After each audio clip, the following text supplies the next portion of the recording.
In today's video, I want to break down the top 3 penny stocks for October 2023. These are all stocks that have clear catalysts that are going to be occurring within the next few weeks. And the reason we like penny stocks is not because we think they are incredible buy and hold plays, but rather because they frequently have some pretty aggressive trading opportunities. For example, we alerted TTOO and ZipTrader U at about 11 cents a share on July 20th, and by mid-August it proceeded to run to 73 cents. This was one of our many exciting plays this year, and it ran some 563% in about a month. Now, a lot of people would look at me and say, Charlito, why would you ever consider a stock like TTOO in the first place? A penny stock, Charlie, why? Would you look at how volatile it is, Charlie? Ew. Please, Charlie, can you find me a stock that never moves? I can't take the movements. It makes me nauseous. But as traders, you have to know that the opportunity is the move itself. And likewise, in this video, I'm going to break down 3 top penny stocks that have catalysts that are going to be occurring this month. Also, today's video is sponsored by our completely free email newsletter and text message alerts,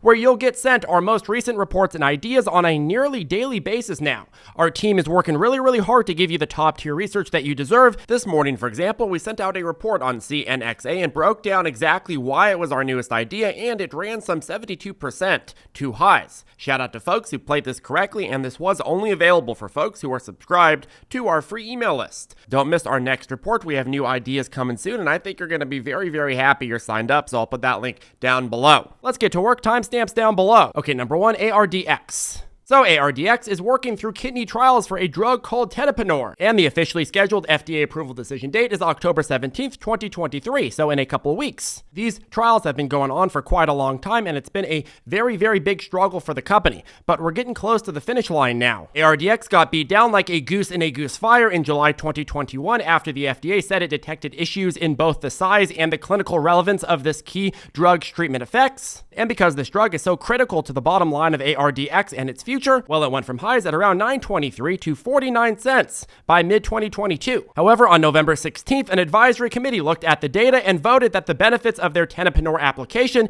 outweighed the risks. The CEO followed up about phase 3 trials, saying, quote, "We are confident that the data from the 3 phase 3 clinical trials involving more than 1,200 patients support the approval of XPHOZA in the U.S. for the control of serum phosphorus in adult patients with CKD on dialysis." And so that is why the stock is relevant again, and this stock is running up because on October 17th, ARDX is actually scheduled to have its final FDA approval decision. Now, of course, there are never any guarantees with the FDA, but there are many reasons to believe that it is going to indeed get approved. Why, you ask? Well, because Japan also recently approved tenofovir for the same use that it's in trials for here in the United States. And again, the FDA's own advisory committee also suggested approval, voting in mass that benefits outweigh the risks almost a year ago.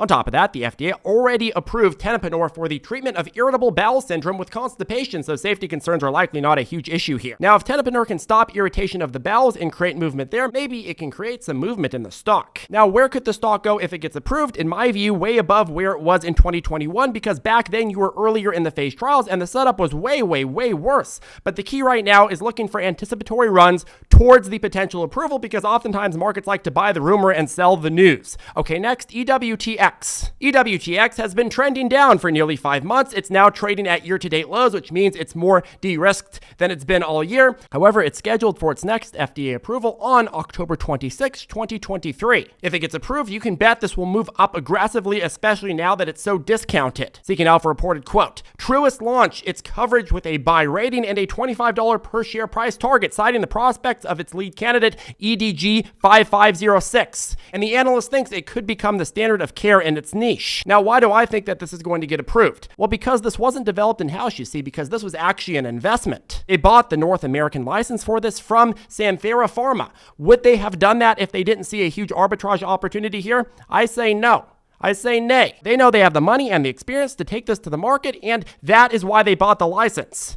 The only risk that they really took here was whether or not the FDA was going to give it that green light of approval. And if the FDA does, the plan from this company is to start launching it commercially in Q1 of 2024, which is just around the corner.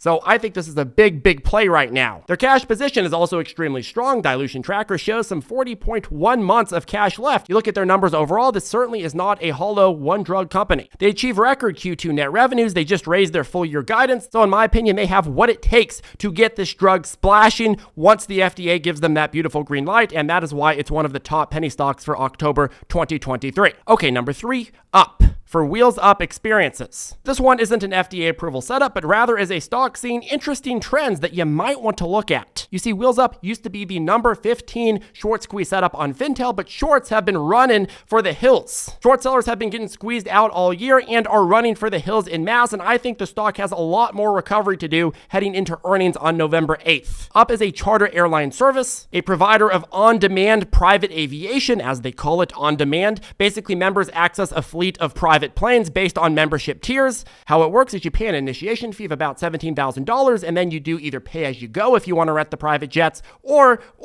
you do a different payment plan of which they have listed on their website. Its parent organization is Delta Airlines. As you know, a lot of people started flying private after COVID and have become addicted to it, and quite frankly, even though the middle class is getting screwed in this economy, the wealthy segment of the market is still, for the most part, very, very healthy. That said, there's simply not as many new wealthy people as a result of interest rates going up. So what is happening? Well, you're getting a lot of that market that grew massively in 2020 start to steady out a lot. For example, this company reported a pushback in a few different parts of their business in Q1. The company saw negative 1% growth in active members and 13% reductions in year-over-year growth in actual flight legs.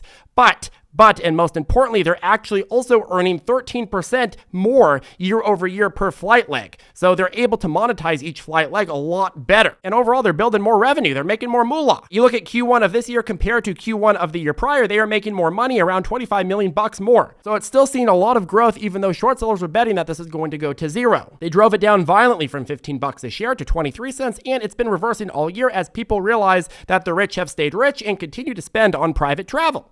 And a lot of people are still hating on this stock because they think rich folks are no longer going to rent planes and trends are going to worsen. But I think that analysis is premature. In fact, that is not what the data is showing across the economy. In fact, summer tends to be the best period of time for private airlines as people travel more and more and go to Europe more and so on and so forth. Peak season actually is July and August, according to privatefly.com, and spring is also pretty damn hot. And the next reports are going to be covering what? They're going to be covering spring and summer. So those are some of the best reports. So that means that the numbers are likely going to be way better than the winter reports that we have. And the winter reports weren't even that bad. And according to Dilution Tracker, they have an overall low risk of dilution, low and very limited, if any, offering ability, low overhead supply of things like warrants, which can really screw the price, and low historical dilution. They have supposedly high cash need, but honestly, that isn't even really relevant because, again, their relationship as basically a direct subsidiary of Delta Airlines fixes that problem. There are a million non-dilutive ways that Delta Airlines can inject capital into this subsidiary. And quite frankly, even if it can't, I don't even know that it matters because as a trading setup, the main thing is that the company can't dilute you out or the risk of dilution is low.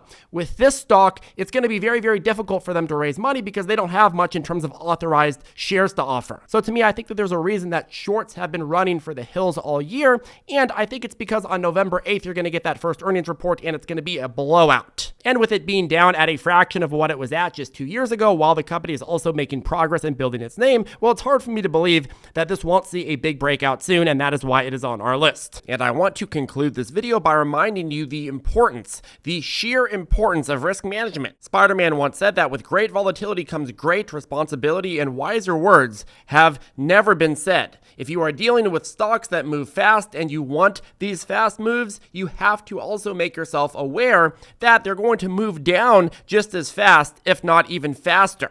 When you are playing with the stock market, you got to treat it like fire. Fire can be safe when it is in a controlled environment, a fireplace, but the minute it goes out and spreads, it threatens to burn down the whole house, right? So you need to create a structurally solid fireplace. That means risk management, right? The dirty phrase of the stock market, risk management. A lot of people say you shouldn't have to have risk management because you should just go and gamble on everything, but that is a very, very bad strategy. Risk management means a clear entry plan. The stock needs to do X, Y, Z for me to be convinced to take a position. It also means a clear exit plan. If the stock goes down 10 to 15%, breaks this or that moving average, that means what? It means you're out. No ifs, ands, ors, or buts. You're out. No, I have to hodl to the moon because user on Reddit said that I have to. So please, folks, create boundaries for yourself. Create a fireplace for yourself. If you decide that you're going to be a person that doesn't have any boundaries, please do not be surprised when your whole house burns down.